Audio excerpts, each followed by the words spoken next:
I sat at the kitchen table, the retirement papers still warm from the printer, while their laughter echoed down the hallway. She thinks her little savings matter, Vanessa had said, not knowing I was still in earshot. My son chuckled. My son. The boy I'd sacrificed promotions for. The boy whose college tuition I paid in full. That night, I didn't argue. I didn't cry. I simply sipped my tea and scheduled a locksmith for the next morning. If my life's work was a joke to them, then so was their access to it. We're about to begin, but if you'd like, share where you're joining from. It reminds me this story doesn't echo into silence. It lands somewhere real. Drop it in the comments, and don't forget to subscribe. It started with wine, like most quiet betrayals do. Maggie Turner sat at the long oak dining table, the kind she'd once dreamed her son would grow into. Polished, expensive, and far too long for the warmth it failed to hold. Evan had poured her a glass of red she didn't ask for, then returned to carving the prime rib with the kind of performative flair that usually belonged in hotel lobbies and real estate ads. Vanessa laughed a little too hard at nothing at all, adjusting her silk blouse like it needed applause. Her nails, almond-shaped, high-gloss, expensive, tapped against the rim of her wine glass. "So," Vanessa said, her voice sugar-slicked with mock curiosity. "How's retirement treating you, Maggie? Catching up on those Wheel of Fortune reruns?" Maggie smiled softly, the kind of smile she gave when she'd caught a student cheating but hadn't said anything. Yet. "I've been keeping busy." "Oh, I bet." Vanessa leaned forward with that gleam in her eyes, the kind that wanted a crowd. "I just told Evan the other day. Your mom's retirement fund is probably, what, pocket change now?" Evan laughed from the kitchen island. It wasn't cruel. Not exactly. Just thoughtless. And somehow, that made it worse. "We'll end up paying for her eventually," he said, as if she weren't right there. "Might as well convert the guest room now and save the trouble." Lily shifted in her chair, her fork pausing midair. 18 years old and somehow still the only adult in the room. Maggie's hand tightened around her water glass. Her knuckles whitened, but her voice stayed even. "That won't be necessary." "Oh, come on," Vanessa said, half laughing, half daring. "We've got the space. It's practically an in-law suite already. You'd love it. Just imagine. No bills, no maintenance, and hey, Evan can keep an eye on your finances." The room paused. Then Vanessa took a slow sip of her wine, like it was all one big harmless joke. But her eyes didn't blink. She meant it. Every word. Evan chuckled again, quieter this time. "She's kidding, Ma. Don't get all—" "I'm not," Vanessa cut in. "Why should she waste what little she has left trying to live alone?" Lily pushed her chair back an inch. "That's not fair." Vanessa rolled her eyes. "Relax, Lil. I'm just saying what we're all thinking." "No," Maggie thought. "You're saying what you think no one will remember." She looked around the table. Her son, her only child, wasn't meeting her eyes. Vanessa was already reaching for her phone, bored with her own cruelty. Lily, bless her, looked like she wanted to scream, but didn't know how to shape the words. Maggie folded her napkin with care. "Thank you for dinner," she said quietly, rising. "I should get going. I've got a lot to sort through tomorrow." "Oh, don't be so dramatic," Vanessa sang behind her. "We're just teasing." "Your family." Maggie's heels clicked against the cold hardwood floor, steady, deliberate. By the front door, she paused. Her purse felt heavier than usual. Maybe it was the weight of her own restraint. "Grandma?" Lily's voice was small, soft. Maggie turned, eyes meeting hers. A flicker of apology passed between them. "I'll call you tomorrow," Maggie said gently. Outside, the night air was cooler than expected. She inhaled deeply, letting it settle in her chest. She reached into her bag, fingers brushing against the familiar worn metal of the house keys Evan had given her years ago. They trust me with entry, she thought, into their home, into their lives. And still, they laugh. She looked up at the moonless sky, then at the bright white facade of her son's house, too big, too proud, too hollow. From her pocket, her phone buzzed. Lily. I'm sorry for them, Grandma. I really am. Maggie stood still for a long moment, then her thumbs moved, slow and steady. Maggie. Sorry isn't enough. Changes? She slid her phone back into her coat, keys cold in her hand. They laughed at my savings. They forgot what I saved most. Dignity. The porch light flickered once overhead as Maggie turned the key in the ignition. The car hummed to life, but she didn't pull out of the driveway right away. Her fingers hovered near the keychain that dangled from the steering column. 3 metal teeth. Slightly worn. Cool to the touch. Evan had given them to her 4 years ago when they moved into this forever home. He'd said it with pride in his voice and drywall dust on his sleeves. Now, the keys felt heavier than their weight allowed. They weren't just tools. They were symbols. Access. Assumption. Control dressed up as generosity. She stared up at the tall house once more, its sharp rooflines cutting into the night sky like knives.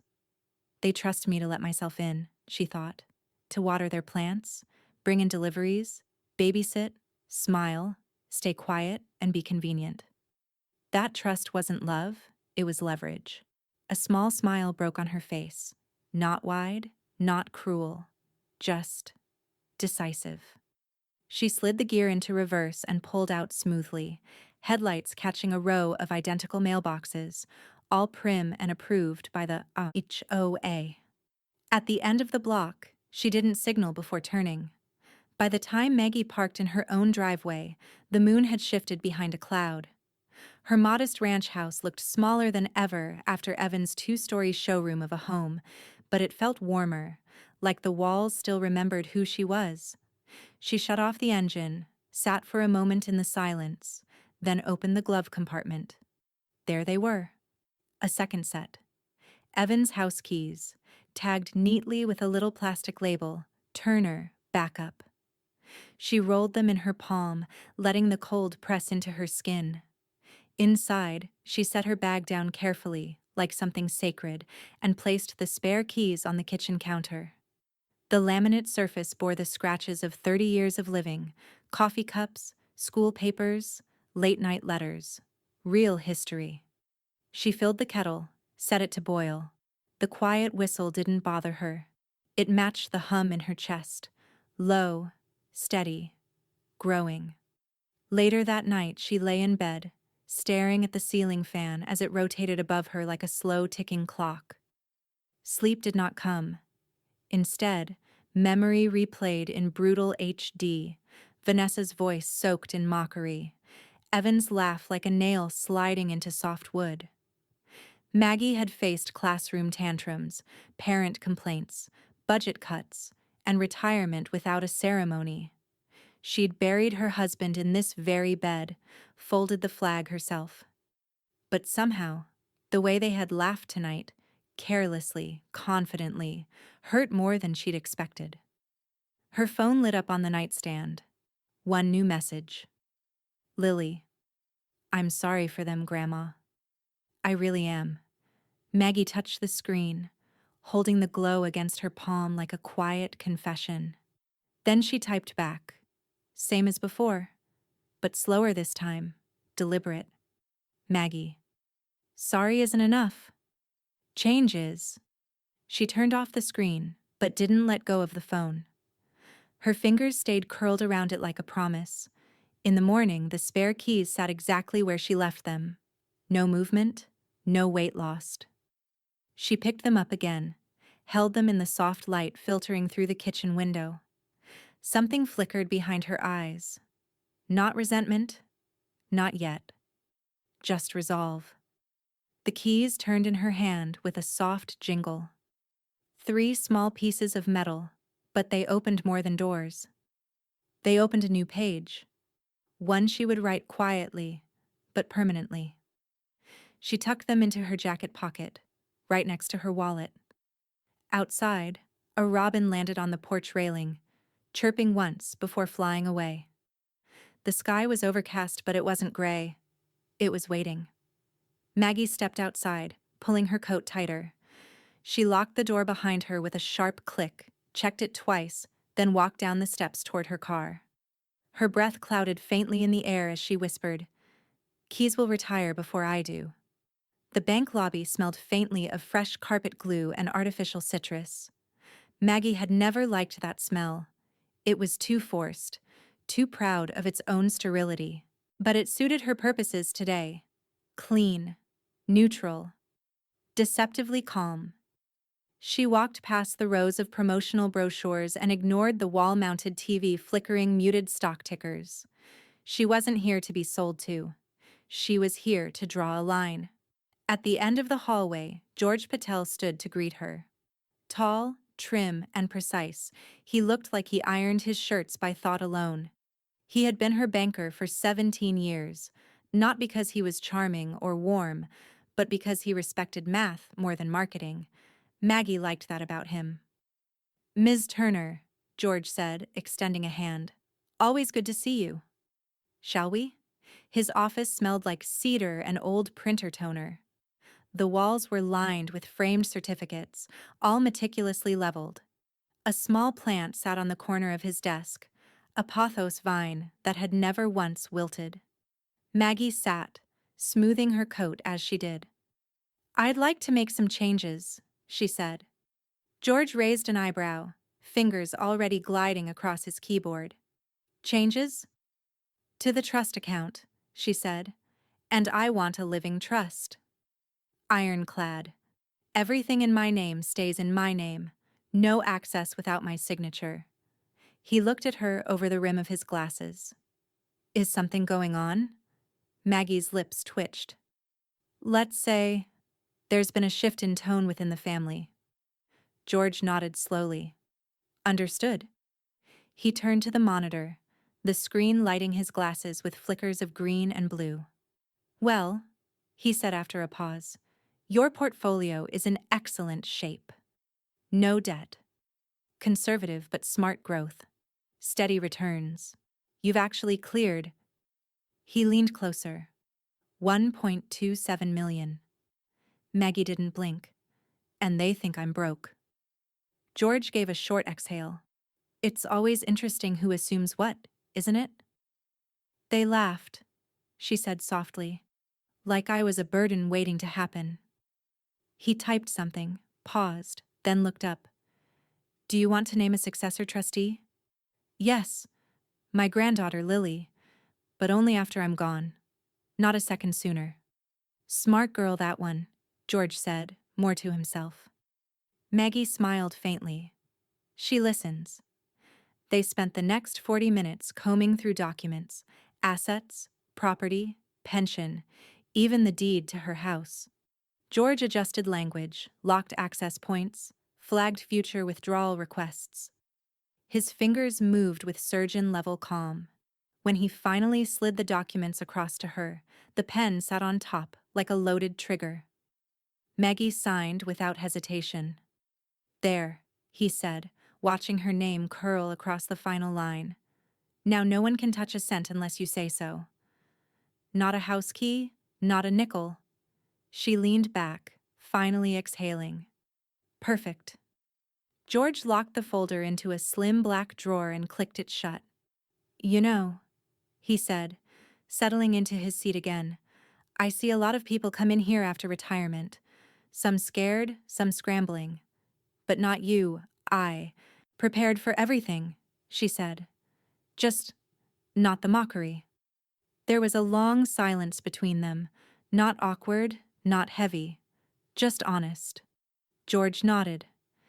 "It's always the ones who've never balanced a checkbook that talk the loudest." Maggie stood, adjusting the buttons on her coat with slow, measured care. Her eyes were steady, her spine straight. There was power in this. Quiet power, the kind that didn't need permission to be real. "Thank you, George." He extended his hand again. "Call if you need anything." "And Maggie?" "Yes?" People underestimate until the day they regret it. Outside, the wind had picked up, rattling the leaves across the parking lot like dry coins. Maggie walked slowly to her car, the folder still fresh in her mind, though it never left the office. She didn't need a copy. She'd already memorized the control. She opened her car door, slipped inside, and sat for a moment, hands on the wheel, breath steady. The engine started with a low, reassuring hum. She didn't look back at the bank. She didn't need to. They mocked pennies. I held a fortune. The next morning arrived with the kind of crisp finality that made Maggie feel like the world was finally catching up to her decision. She'd already cleaned the kitchen, watered the plants, and packed away the casserole dish Vanessa had passive-aggressively gifted her last Christmas, still labeled microwave safe, not dishwasher. Maggie slid it into the farthest cabinet like it was something mildly radioactive.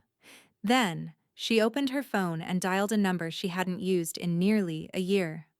"Carter Locks," came the voice on the other end, warm, practical, slightly amused, like someone who had seen a few things but didn't brag about it.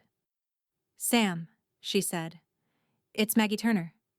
A short pause, then, "Miss Turner?" "Wow, it's been a minute. Everything okay?" "I need new locks," she said evenly. "All of them. Front, side, garage, deadbolts, and digital." Sam whistled. "That's a full upgrade?" "Any particular reason?" She hesitated. Then, "Let's just say I've outgrown the hands that hold the old keys." By noon, Sam's white van was parked in her driveway, blocking the same view Evan had once teased her for calling charming, a narrow stretch of trees and a cul-de-sac that turned golden in the fall. Maggie stood at the door as Sam hauled in his tool bag and two matte black boxes marked Smart Tech Residential Security. "Still like it quiet around here?" he asked as he unpacked. "I like it mine," she said. He glanced up at that. Something unspoken passed between them, an understanding of ownership that had nothing to do with deeds or square footage. They worked in silence for a while, Sam installing the digital keypad over her old brass deadbolt, drilling without complaint, laying down cloths so no wood chipped onto her welcome mat. Maggie watched from the hallway, arms folded, her lips pressed into a thin but satisfied line. When he finished, he handed her a sleek black fob the size of a car remote. "New master key," he said, "plus the app if you want to control it from your phone." Maggie held the fob like it was a piece of jewelry. "Perfect." "And the old ones?" Sam asked. She walked over to the kitchen counter, picked up a small ceramic dish filled with jangling metal. Her old keys, front, side, garage, and two for Evan's house she hadn't returned. She held them in her palm, cold and familiar. She walked back, placed them in Sam's hand, and said with quiet finality, "Retired." Sam didn't smile, but his eyes did. "Understood." Lily arrived an hour later, her backpack slung over one shoulder, her face still flushed from a morning debate tournament. "You changed the locks?" she asked, stepping inside, eyebrows lifting. "I did." Lily looked around like something might feel different. And it did. Maggie's home felt lighter, not in weight, but in command. Something unseen had shifted. "I like it," Lily said softly. Maggie reached over, brushed a leaf from Lily's sweater. "I do too." The door buzzed, Vanessa's name lighting up on the caller ID. Maggie let it ring twice before answering. "Where were you?" Vanessa snapped. "We had a lunch thing. I texted you twice." "I didn't forget," Maggie replied, her tone even. "I just didn't come." A beat of silence. "Excuse me?" "I had something more important to do," Maggie said. From the couch, Lily covered her smile with one hand. Vanessa scoffed. "You're acting weird lately." Off, Maggie looked out the window at her freshly installed lock, its blinking green light confirming every choice. Maybe I'm finally acting like someone who doesn't owe you an explanation. She ended the call without waiting for a response. Lily burst out laughing. That's gonna go over well. Maggie picked up the keys one last time, now just decoration in a retired bowl. It doesn't have to go over well. It just has to go over. She walked to the door, tapped the keypad, and watched it seal with a quiet beep. The house had never felt safer. Locks guard more than doors. They guard pride. The pounding came just after noon. Sharp, entitled, rhythmic. Maggie looked up from her crossword, folded it neatly, and walked to the front door without rushing. Through the smart lock peephole camera, she saw Evan on the porch, his tie loosened, cheeks flushed in a way that wasn't just heat. Vanessa stood behind him, arms crossed, her mouth already in mid-rant. Maggie tapped the intercom. Something wrong with the key? Evan rattled the knob again. Mom, the door's stuck. No, she said calmly. It's locked. I mean, our key's not working, he snapped. Vanessa stepped forward. What did you do? I upgraded my locks, Maggie replied. Security and independence. Vanessa's jaw dropped. You locked us out? You were never in, Maggie said, and opened the door halfway, just far enough that they could see her but not cross the threshold. Evan blinked. Why didn't you tell us? I didn't realize I had to submit home maintenance updates to you. Vanessa's voice pitched higher. We had an agreement. You had access to our house, we had access to yours.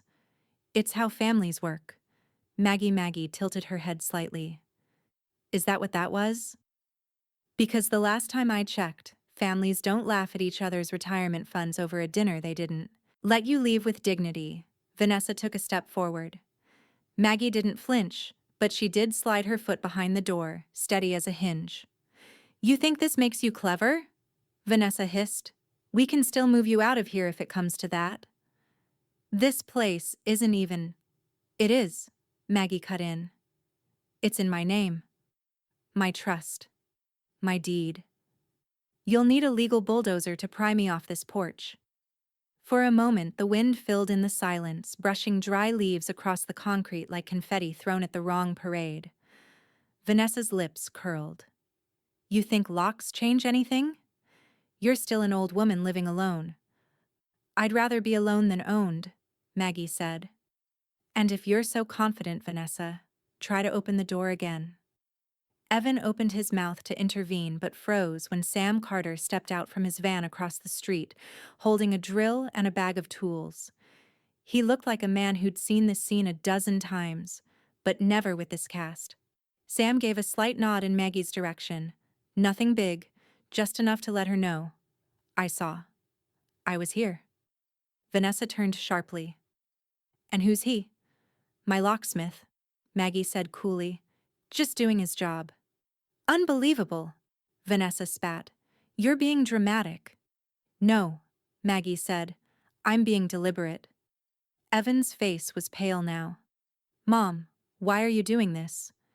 Because you stood by while someone who shares your last name laughed at my life's work.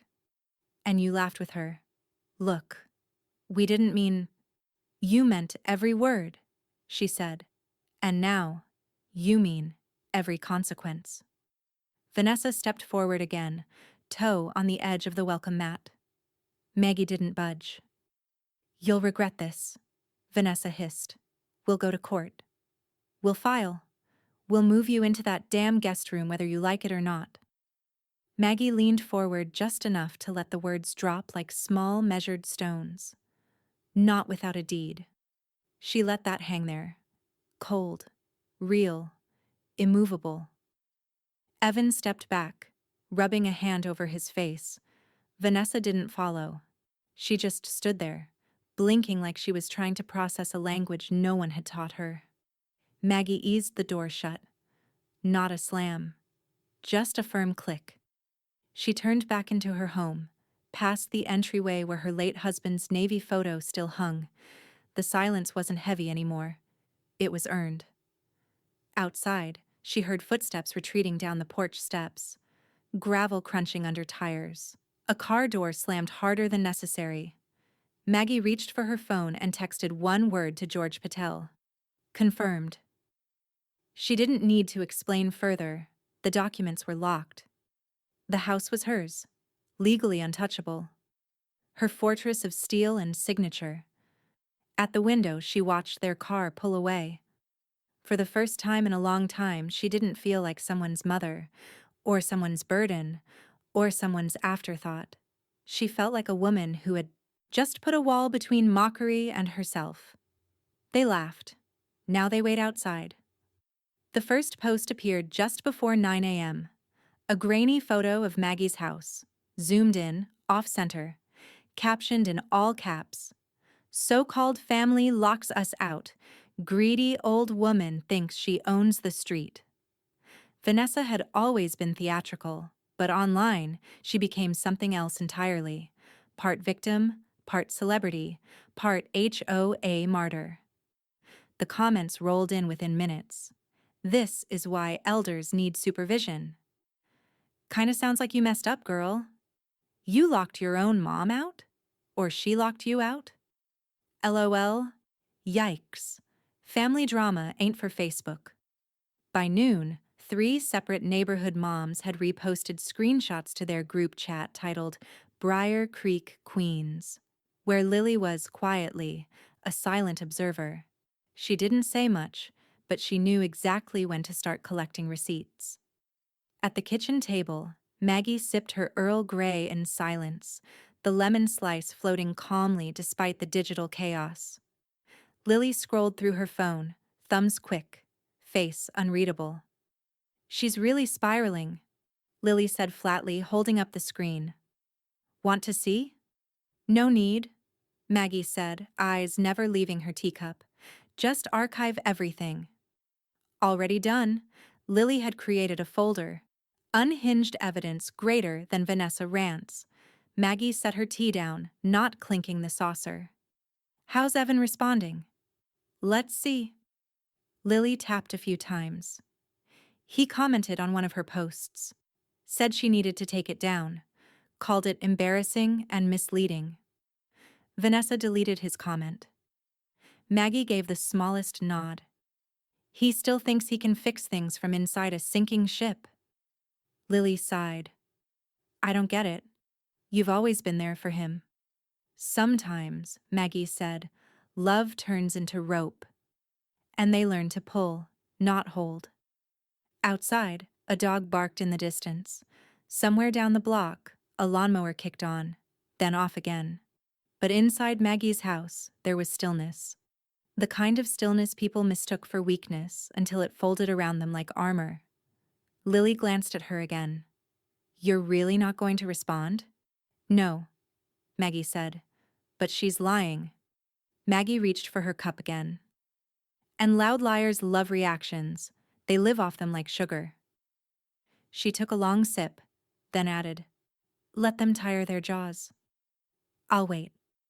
2 hours later, Vanessa posted again. This time, a photo of Maggie's garage with the lights on. Does this look like someone who needs privacy? Number. She needs help. Sad when money turns people cruel. She changed her locks and her heart. The irony wasn't lost on Lily. She thinks her Instagram is a courtroom, she muttered, screenshotting once more. Evan finally called Maggie that evening. She let it ring twice before picking up. Mom, he said, this is getting out of hand. Maggie stood at the kitchen window watching the sun bleed into the trees behind her house. You mean your wife? I'm trying to get her to stop. She won't listen. She never listened to me either. She's just upset. She's exposed, Maggie corrected. He didn't answer. I'm not coming to fix it, Evan. I didn't ask you to. Yes, you did, Maggie said, voice still soft. You just used different words. The line went quiet, then disconnected. Maggie didn't bother calling back. Later that night, Lily stayed over.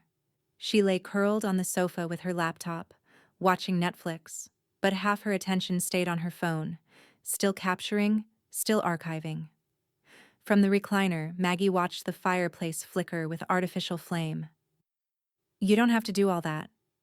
"I know," Lily said. "But if it were me being attacked online, I'd want proof." Maggie smiled gently. "You always see 3 steps ahead. That's the Turner in me."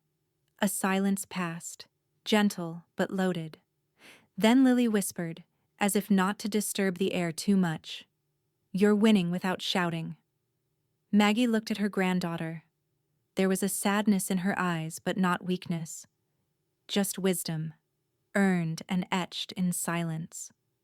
She reached over and turned off the lamp beside her. Silence holds sharper steel.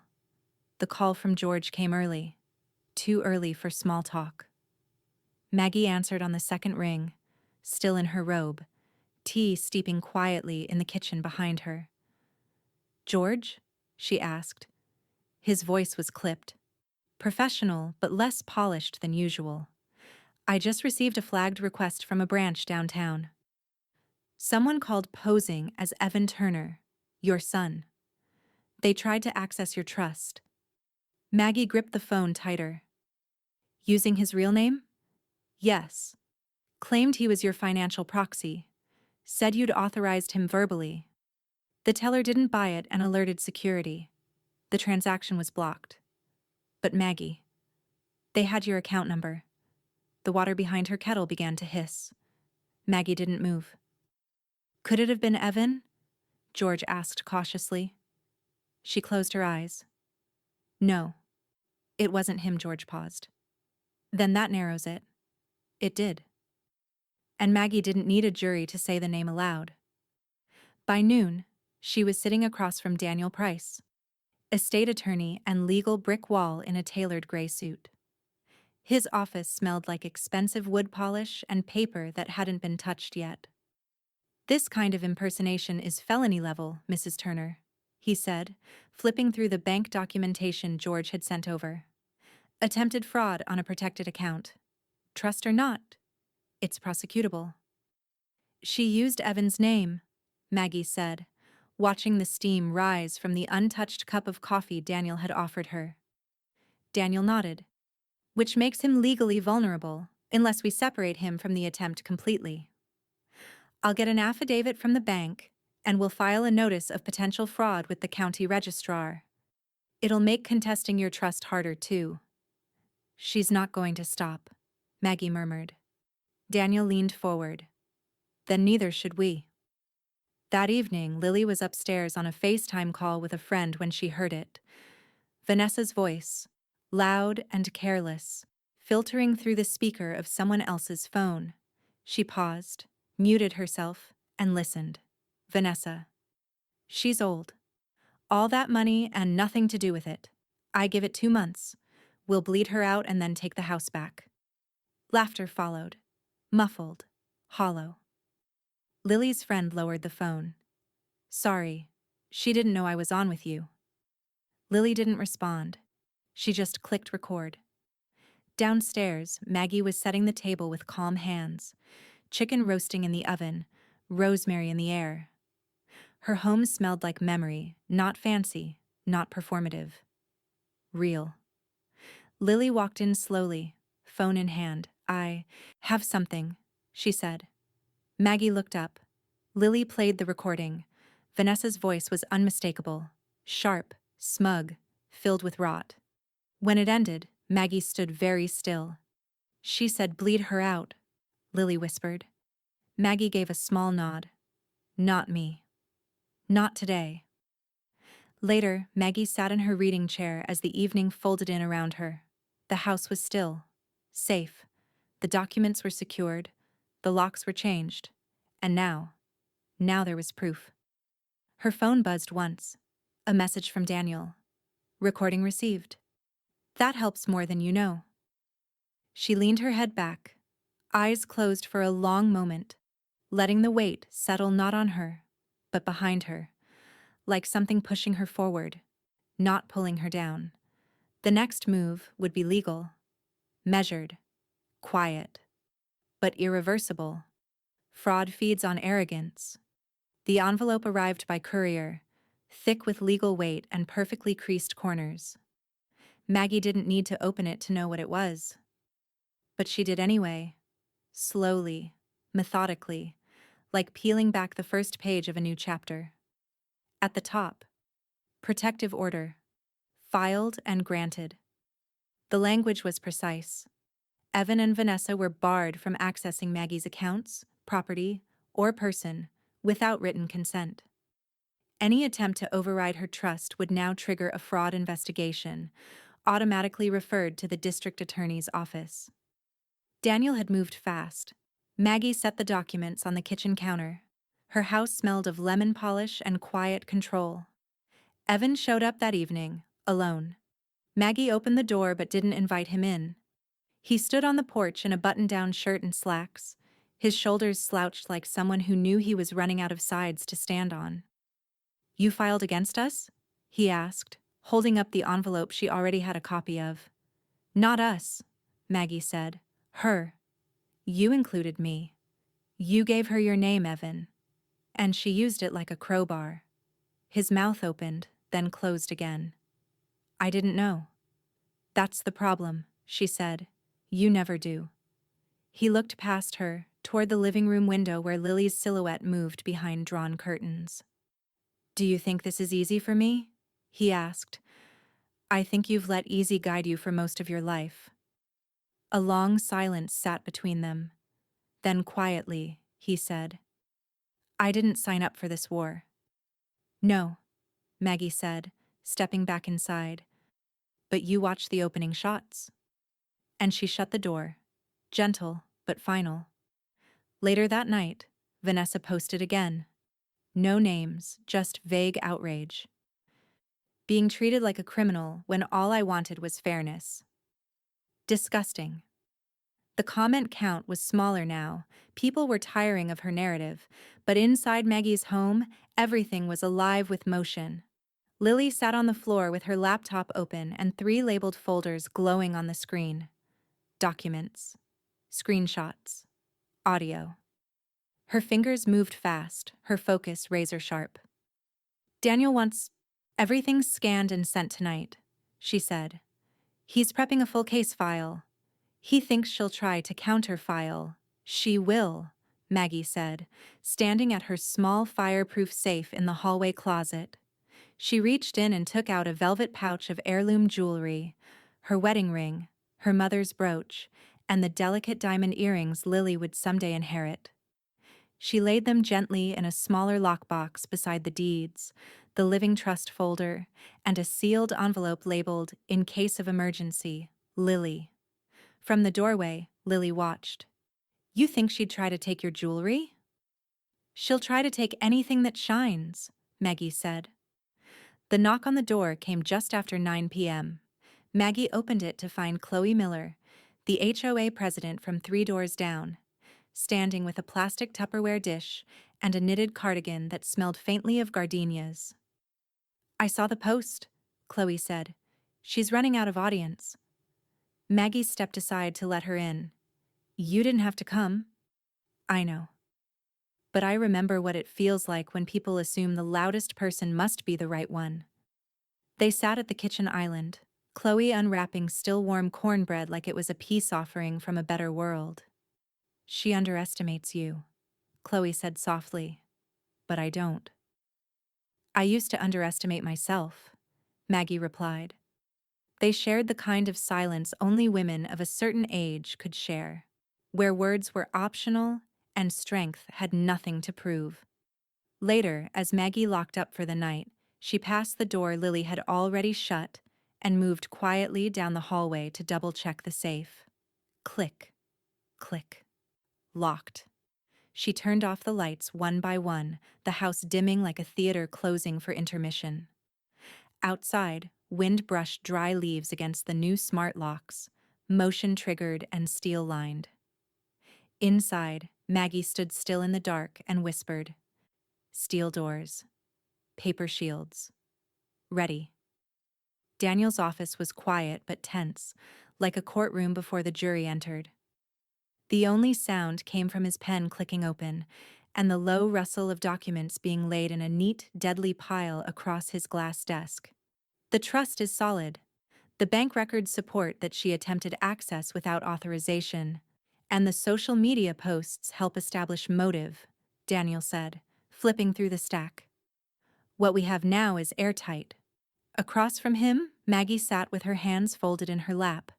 No coffee this time, no pleasantries. Just the kind of clarity that comes when you've already done the bleeding. And Lily? Daniel asked, glancing up. Maggie didn't answer. She didn't have to, because the office door opened just then, and Lily stepped in, carrying her laptop and a slim binder labeled Timeline of Events. Her boots made no noise on the hardwood as she crossed the room. She sat beside her grandmother and opened the binder with calm precision. "I'm ready," she said. Daniel watched her a moment longer than necessary. Then he nodded, like a general reassessing his roster. "You'll testify?" "If it comes to that," Lily said, "and if it doesn't, I'll still have the receipts." By mid-afternoon, George Patel had emailed in the final confirmation. Maggie read his message on her tablet at the kitchen table, while Lily added printouts to their growing evidence file. Confirmed. Fraudulent request flagged at 10:42 a.m., terminated by compliance team. Full report attached. Surveillance footage available upon subpoena. George Maggie stared at the blinking cursor below the message, then typed back 2 words. "Thank you." She didn't send more. George would understand. In his own way, he always had. Across town, Vanessa held court over a mimosa brunch at the Bellwood Cafe, her favorite place to pretend nothing was falling apart.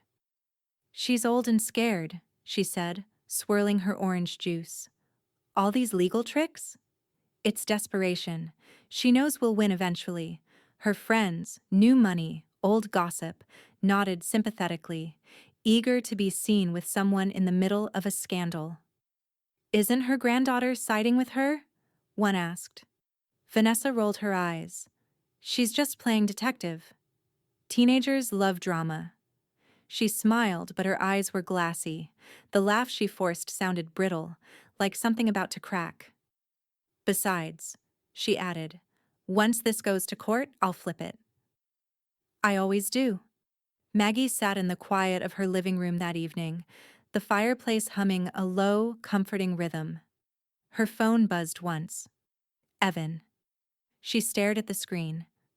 It stopped ringing before she could answer. She waited. No message, no follow-up. Just digital distance that matched the emotional one he'd already walked. Lily looked up from across the room. "He still hasn't picked a side." "He has," Maggie said. "He just doesn't know how to live with it yet." In the hallway, Maggie walked past the guest bedroom, the one Evan had joked she'd live in someday. It was spotless, unused, but not empty. Inside was a single cardboard box. She opened it. Inside, a framed family photo from 2 Thanksgivings ago, before the cracks began to show. Evan in the middle, Vanessa with her perfect grin, Lily half smiling, Maggie tucked off to the side like a guest at her own table. She didn't cry. She closed the box, taped it shut, and wrote, in marker, across the top, "Let them keep this version." That night, Lily knocked gently at her door. "I printed the case file," she said, holding a stack of color-coded pages. "Daniel wants to meet again tomorrow. He thinks we might not even need to go to court." "Why?" Maggie asked.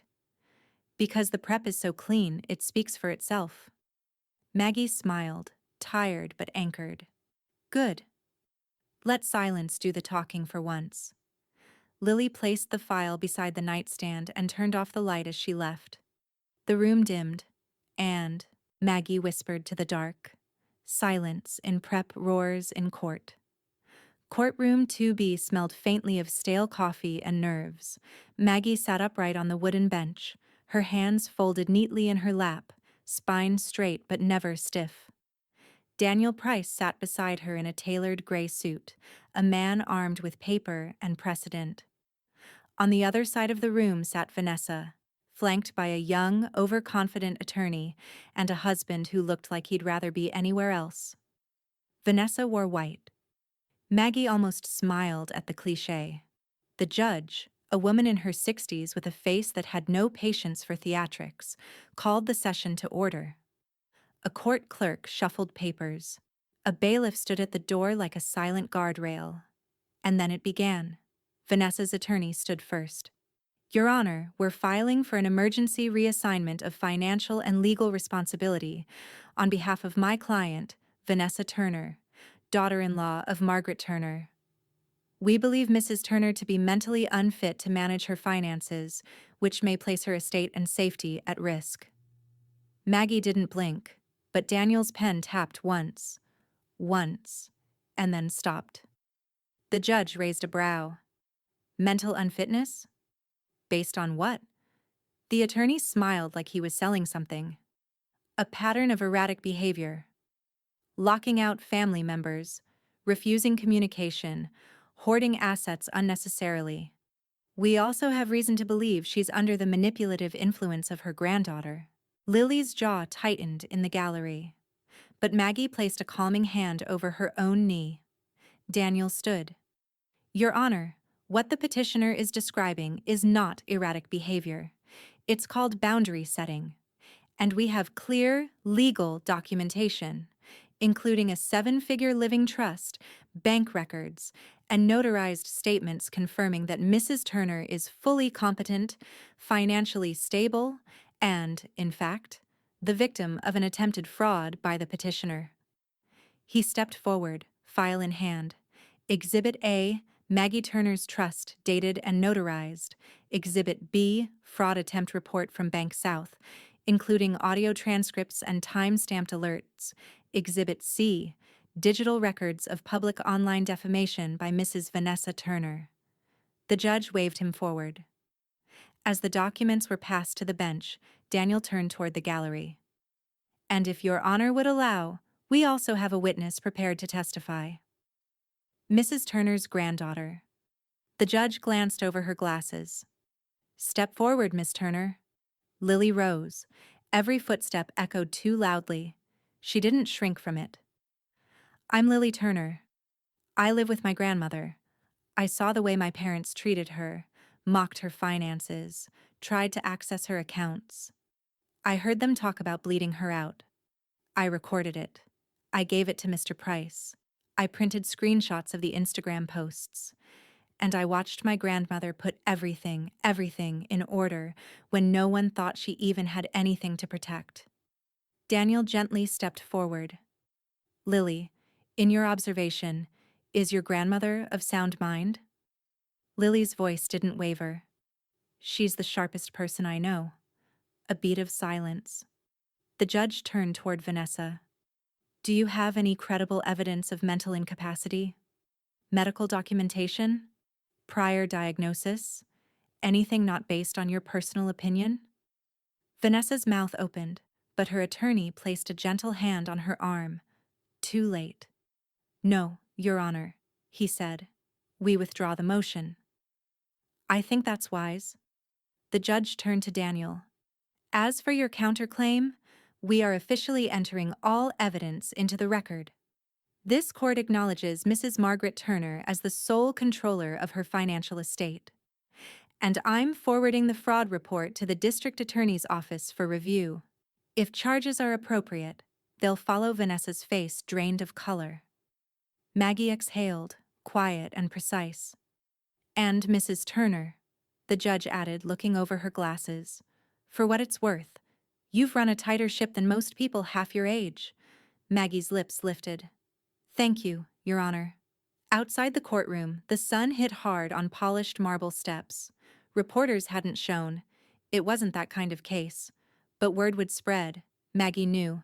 Through PTA whisper chains. Through the HOA. Through the silence of people watching a woman once mocked, now stand tall under the weight of her own name. Vanessa didn't look back as she walked down the courthouse stairs. Evan followed behind her, head low. Lily leaned in. You okay? Maggie adjusted her coat, gaze fixed ahead. I'm not tired. Good, Lily said, because she looked like she aged 10 years in 10 minutes. Maggie smiled softly. That's what happens when performance meets paperwork. They walked toward the car, heels tapping against stone like the beat of a final gavel. Court stamped my retirement in steel. The meltdown started with a comment thread, then spread like oil on water. Someone from the courthouse posted anonymously to the Briar Creek Facebook group. Vanessa Turner tried to declare her mother-in-law incompetent and lost. Hard. Court sided with the grandma. DA's involved now. It didn't take long before screenshots of the courtroom sketch artist's work surfaced. Vanessa in her white blazer, mouth frozen mid-denial. Maggie, seated and steady, looked like the embodiment of earned silence. Within hours, the group chat lit up. Is that the same Vanessa who tried to run for HOA secretary last year? She was dragging her MIL on Instagram and lost in court? Yikes. Good for that woman. You could always tell she was sharper than the daughter-in-law. By evening, the narrative had shifted completely. Vanessa wasn't the victim anymore. She was the punchline in a story told over wine and folding chairs across the neighborhood. At Evan's office, whispers came dressed as politeness. Coworkers held their greetings a beat too long. Meetings ended with half smiles and quick exits. Someone left an anonymous sticky note on his desk that read, "You should have protected her. Not her account. Her." He pulled it off and shoved it in his pocket. But he didn't throw it away. The irony was sharp. The very image he and Vanessa had spent years curating. Financially competent, upwardly mobile, enviable, was now cracking in quiet places they couldn't patch with brunch photos or inspirational captions. At Maggie's, the house had never felt more still, or more visited. People stopped by with containers of soup, store-bought cookies, cards tucked into envelopes with her name carefully written in blue ink. Not out of pity, but respect. Chloe Miller dropped off fresh basil from her garden. That hearing? It'll be talked about longer than Vanessa's Pinterest wedding. I didn't raise my voice once, Maggie said, placing the basil in a glass of water. You didn't have to. Even Sam Carter, the locksmith, swung by with a cup of coffee from her favorite spot. Saw the clip someone posted. You made that courtroom feel like a classroom again, Maggie chuckled softly. Old habits die hard. Upstairs, Lily no longer answered texts from her parents. They came less frequently anyway. Short, hesitant, transactional. Vanessa, tell your grandma to stop spreading lies. Evan, hope you're doing okay. Let me know if you need anything, Lily didn't reply to either. Instead, she organized the digital evidence into a clean drive folder labeled Closed. And then, for the first time in weeks, she deleted the backups from her phone. Downstairs, Maggie noticed the silence from above. She's letting go, she said aloud, mostly to herself. Across town, Vanessa paced their kitchen, her hands trembling as she scrolled through comment after comment, post after repost. She slammed her phone on the marble counter. They're all turning against me. Evan didn't look up from the sink. What did you expect? She made me look like this. No, he said. She just stopped hiding what you already were. Vanessa's voice cracked. You're siding with her now? I'm tired of choosing between your war and her peace. The silence that followed was colder than anything Maggie had ever offered him. That night, Maggie sat on her back porch, warm mug in hand, the night air rich with the smell of rain that hadn't yet come. Lily stepped outside, hoodie pulled tight around her. You seeing the comments? I'm seeing the truth settle, Maggie said. She sipped her tea, eyes scanning the neighborhood where she'd once been invisible, where silence had been mistaken for surrender. Lily leaned on the railing beside her. You played it all perfectly. No, Maggie said quietly. I just stopped playing their game. She looked out at the quiet cul-de-sac, the porch lights flickering on one by one like stars falling into place. Silence worked again. She smiled to herself. Their laughter curdled. The storm didn't break with thunder. It began with a subtle motion alert on Maggie's phone, 2:13 a.m. She was already awake. Downstairs, the house was still, sealed behind smart locks and years of preparation. Maggie slipped on her robe and padded into the kitchen, tapping her screen to review the footage. The security camera caught her immediately, Vanessa. Hair tied back, hoodie pulled low, walking up Maggie's driveway like a woman chasing ghosts. She tried the side gate. Locked. Then the front door. She jiggled the handle hard. Maggie didn't flinch. She simply pressed the preset emergency alert button built into the app. A single touch. No sound. Just steel doing what steel was built to do. The police arrived 4 minutes later. Not sirens blaring, but steady and fast. 2 cruisers pulling into the curb with practiced choreography. Vanessa was still at the front porch, tugging at the doorknob like someone who couldn't believe the house wouldn't answer. Maggie stayed behind the front window, arms crossed, calm. The security light cast long shadows across the lawn, illuminating Vanessa like a failed actor caught mid-scene with no script left. The officer closest to her stepped out and said her name. Ma'am, step away from the property. Vanessa froze. This is my mother-in-law's house. She's confused. She needs help. The second officer moved to block her.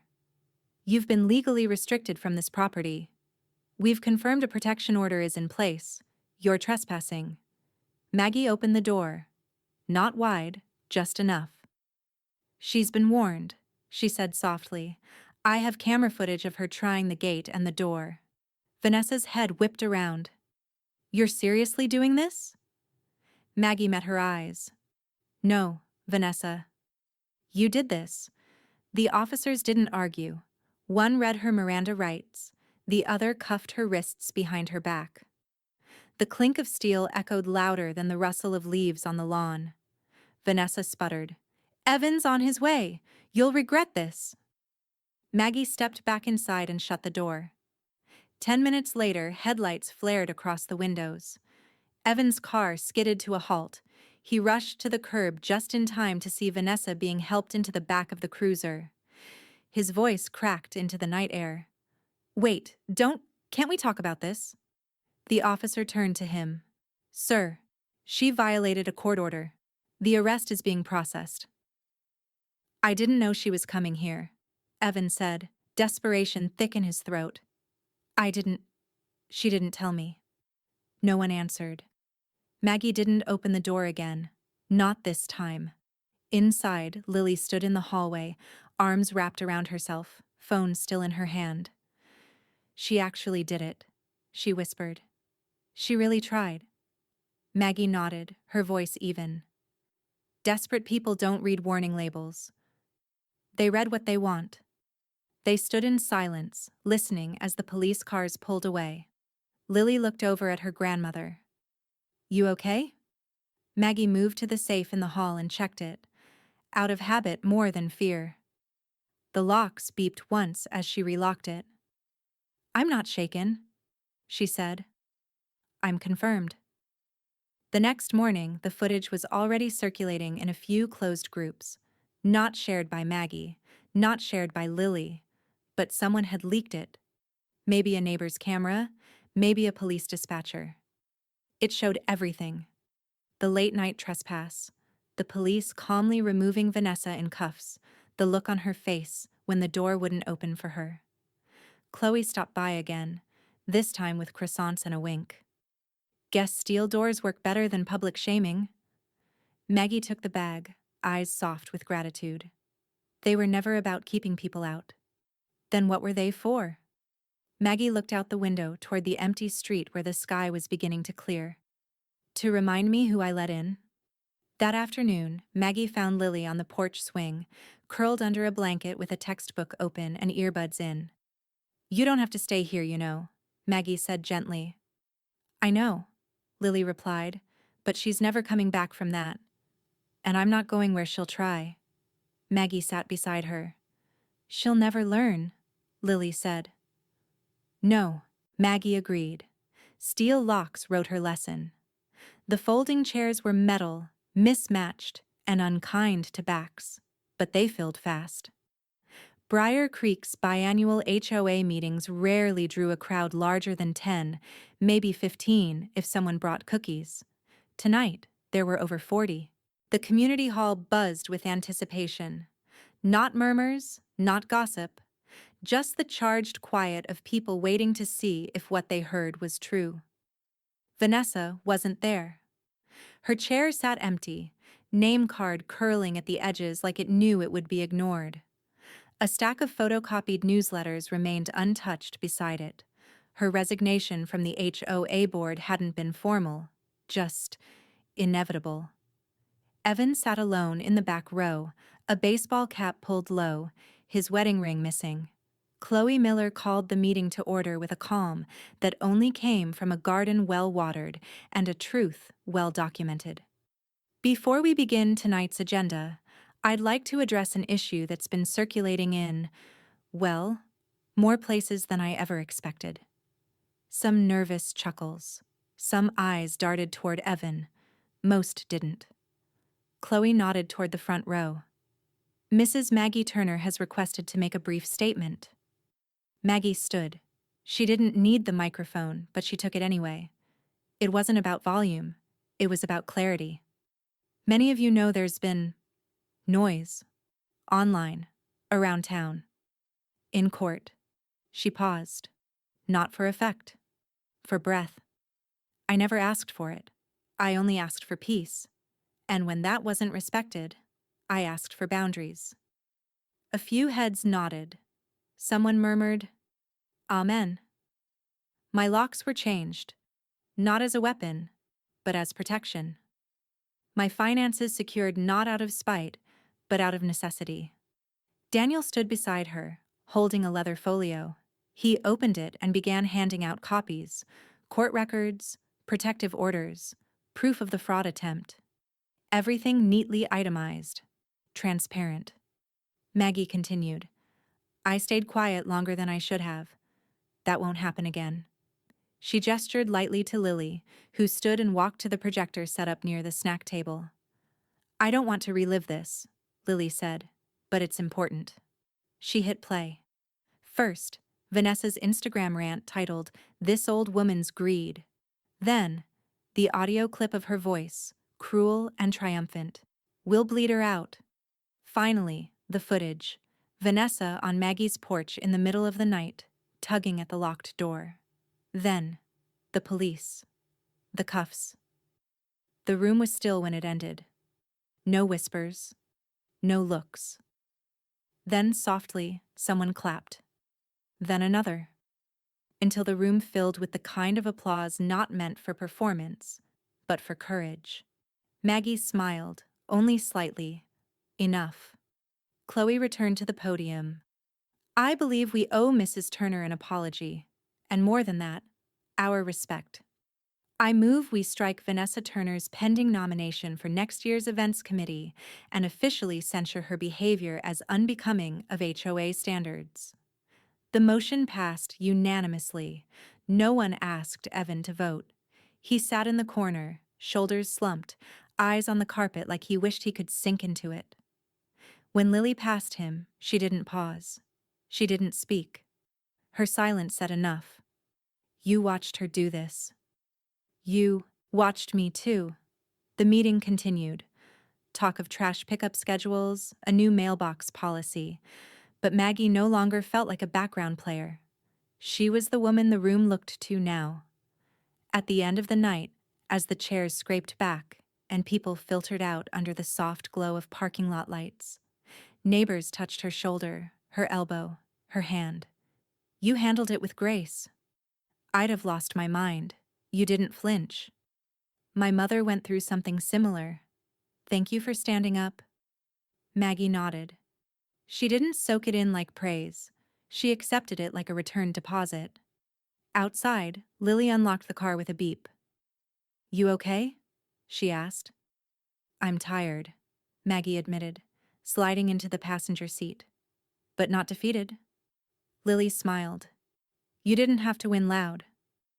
"I never wanted to win," Maggie said, "just to be left in peace." They pulled out of the parking lot slowly, leaving behind a room full of neighbors who now knew exactly who Maggie Turner was, and always had been. A woman who built walls not to shut people out, but to hold herself up when everyone else assumed she'd fall. Laughter reversed. The new front door was matte black, solid steel, and silent when it closed. Maggie admired it from the porch, hands tucked into the pockets of her light cardigan. It didn't boast. It didn't gleam. But it held its own weight like a spine grown sturdier with time. No more brass knobs. No decorative glass panels for people to peer through. Just certainty wrapped in steel. Inside, the house was quiet. Lily had gone out for groceries. A lasagna recipe she wanted to try. Maggie didn't ask questions, just handed her a card and said, "Get the good mozzarella." The door clicked shut behind her. Maggie walked to the kitchen, where a small wooden bowl still sat by the window. It once held the keys to everything. Front door, side door, garage, mailbox. Two of them had long belonged to Vanessa and Evan. She stared at those two keys now, scuffed brass and worn edges, as if overused without permission. She held them up to the light. How many times had they entered without asking, without knocking, with assumptions in place of invitations? The keys felt colder now, heavy, but not valuable. She walked over to the shredder, the industrial kind Daniel had recommended months ago. Paper wasn't the only thing it could destroy. Maggie dropped the first key in. It hissed against the steel blades, then vanished. Then the second. Clink. Grind. Gone. She stood in the silence that followed, more final than applause. "Retired," she said softly. Not as a joke, not with venom. Just truth, delivered with the calm of someone who'd already moved on. The back door opened moments later. Lily returned, grocery bags in both arms and wind in her hair. "Hey," she called, setting the bags on the counter. "Did I miss anything?" Maggie smiled faintly and gestured to the empty bowl, blinked, then noticed the shredder light still glowing green. "Oh," she said. Then, with a smirk, "Tell me you filmed it." "No," Maggie replied. "That was just for me." Lily stepped forward and hugged her, tight and quiet. "Best retirement party ever," she whispered. Maggie laughed gently into her shoulder. They unpacked together. Mozzarella, garlic, fresh basil. Maggie handed Lily the casserole dish Vanessa had once gifted her with a snide remark. "Still microwave safe?" Lily said, reading the faded label. "Still not going in the dishwasher," Maggie replied. They chuckled, then fell into a rhythm, the kind only trust builds. No second guesses, no sharp glances over shoulders. Just the calm of knowing you're safe where you stand. Later, they sat on the front porch with mugs of lemon tea, watching the neighborhood settle into its usual evening routine. Sprinklers whispered across trimmed lawns. Porch lights blinked on like stars finding their place. A couple walked past, Mr. and Mrs. Allen from 2 doors down. He tipped his hat. "Evening, Maggie." She lifted her mug. "Evening." They paused. "Beautiful door," Mrs. Allen said. "Suits you." "Thank you," Maggie replied. "It's solid." "You look lighter," he added. "I feel lighter," she admitted. They moved on. Another neighbor waved from across the street. Maggie returned the gesture. Lily leaned back in the porch swing. "You ever think it'd end this way?" Maggie sipped her tea. "I didn't think it would end at all. I thought I'd keep shrinking just to keep the peace. And now? I don't shrink anymore," she said. "I make space." Lily tilted her head. For what? For people who knock, Maggie said. The wind brushed past them, not cold, not warm, just present. Inside, the new lock blinked a soft green. Secure. Maggie watched it quietly, then whispered to the air between them. Keys retired. Dignity renewed. The pen moved slowly but with certainty, black ink on cream paper, each letter a declaration of clarity. Daniel Price sat across from Maggie at her dining table, sleeves rolled to the elbow, reading glasses perched low on his nose. "You've read it twice," he said gently. "Still want to make edits?" Maggie smiled, not coy, content. No edits. Just the signature. He turned the final page toward her, tapping the space at the bottom. "Then make it official." She signed her name with the same hand that once folded clothes for 3 people, balanced checkbooks in silence, and wrote grocery lists no one ever read. Her cursive was steadier now, unshaken by eyes that once overlooked her. Daniel sealed the document in a thick envelope. "It's done. The trust is airtight. Lily inherits everything, with oversight until she's 30. The house, the savings, the pension rollover. It'll be hers to build with, not burn." Maggie slid a folded note across the table. "Put this in with it." Daniel unfolded it. One sentence, handwritten. "Respect is worth more than funds." He didn't smile, but he exhaled softly. "I'll make sure it's included." After Daniel left, the house fell into its late morning rhythm. Quiet but not idle. Wind nudged the porch chimes. The safe clicked closed. Maggie brewed a second pot of tea, not because she needed it, but because it was hers to make. An hour later, George Patel arrived. He stood on the porch holding a simple white envelope, government sealed. "Final pension deposit," he said, handing it to her. Back pay adjustment came through. Maggie took it, her fingers brushing the gold stamp like it was something sacred.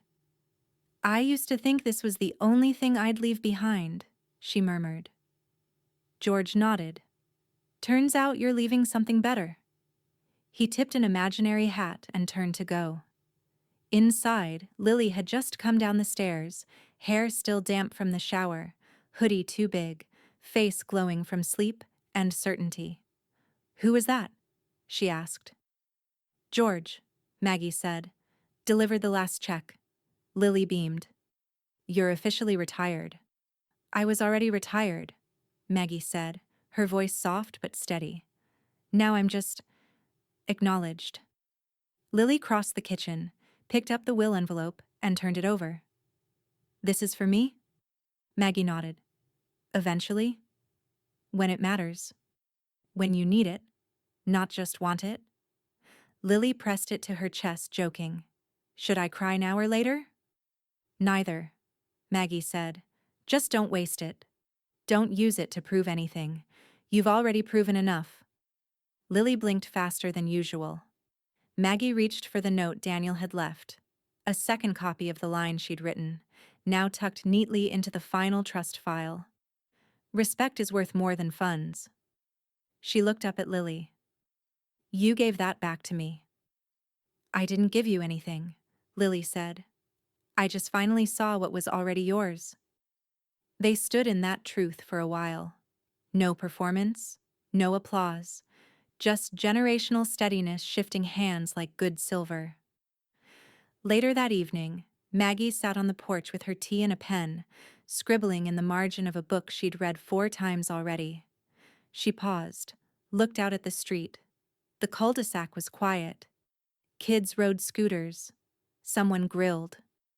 A dog barked once and then settled. Evan hadn't called. Vanessa hadn't posted. No one jiggled the lock. Peace. Earned, not given. Maggie leaned back in her chair, whispering to the air around her. "My retirement is peace." She closed her eyes, one last whisper forming like a final period. "They retired my dignity once. I retired their keys forever." And then, as the porch light blinked on and the night eased in, "And when they mocked my retirement, I gave them one of their own. Permanent, steel, and final.